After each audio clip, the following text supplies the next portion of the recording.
i-share ko naman sa inyo is another classic bike of Royal Enfield. This is the Royal Enfield Classic 350.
Kita naman ninyo dito sa likod ko, itong inuupuan ko ay napaka-classic talaga.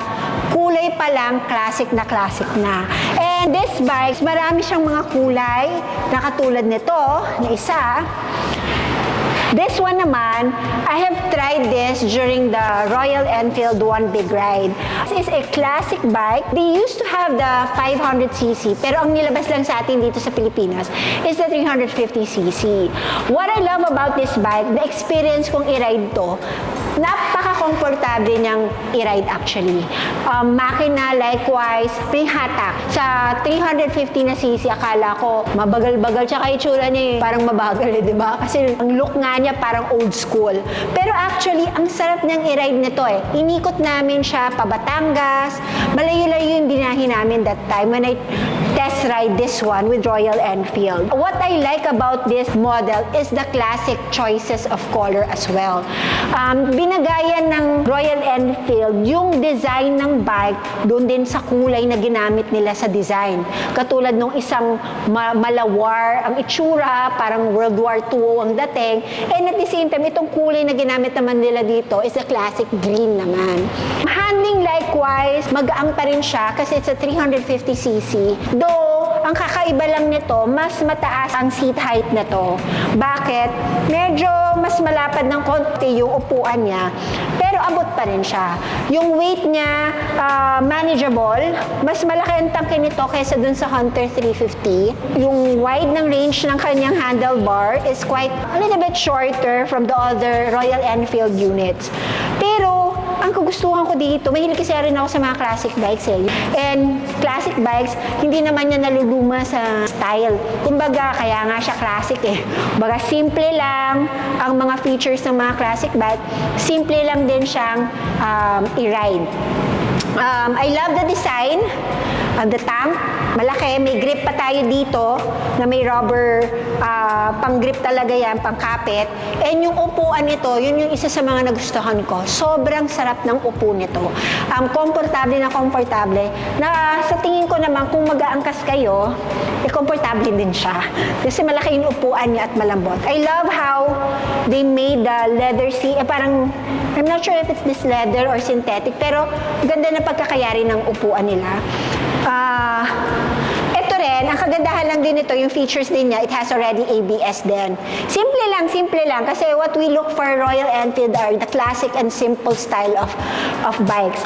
Simple lang din yung feature na binibigay niyo sa'yo, kasi hindi mo makakailangan ng, kasi pag nakaganito kang motor, hindi mo naman para mabilis na mabilis ka, di ba?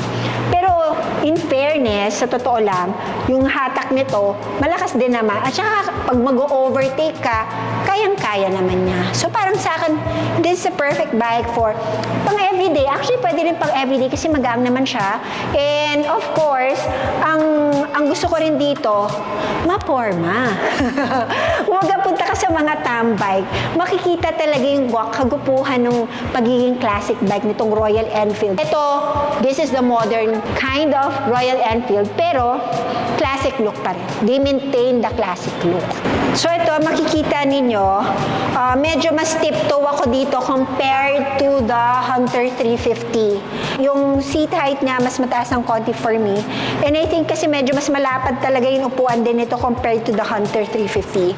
Pero manageable pa rin yung weight niya, maganggang pa rin siya. Mas gusto ko lang yung look nito because it's very classic talaga.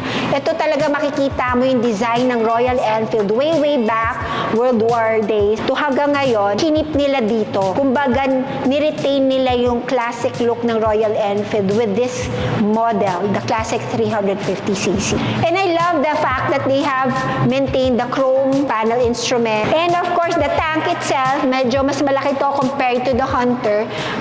For me, I love the grip of my legs dito sa bike na to. So, nung ginamit ko to, komportable naman ako dito nung nag-long ride kami. Parang hindi ako napagod. I think even the pillion, yung aangkas, komportable din ang sakay na rito. So, ang presyo nito, Royal Enfield Classic 350 is 249 for this green look classic na 350cc. So, dito naman is the other unit. This one is 260,000. Kasi yung binayaran natin dito is yung look and design. Ako, mas type ko yung design na to kasi talagang napaka-classic ng look niya. Na talagang yun, nung mga panahon ng mga gera, parang ganito yung itsura niya. So, this was at 260,000 naman. So, kung meron kayong mga inquiries or inquiries on unit availability and other units of Royal Enfield, please don't hesitate to contact Sir Renz Marasigan of Royal Enfield, Lipa, Batangas. Para sa inyong mga katanungan, 24/7, nandyan si Sir Renz.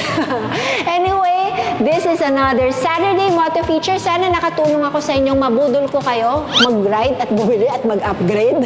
Anyway, ito recommended ko talaga itong RE kasi it's worth your money, yung binibili nyo dito. And after service naman nila, maayos dito, malaki ang service area ng Royal Enfield Lipa and the after sales. As like what and Lifestyle would always say, Neymar cares. So, lahat ng mga kailangan ninyo or inquiries, just call them. So, ayan, this is another Saturday Moto Feature. I hope you're having a good day today. And this is Inday Rider, always reminding you, think safe and ride safe. Bye, guys!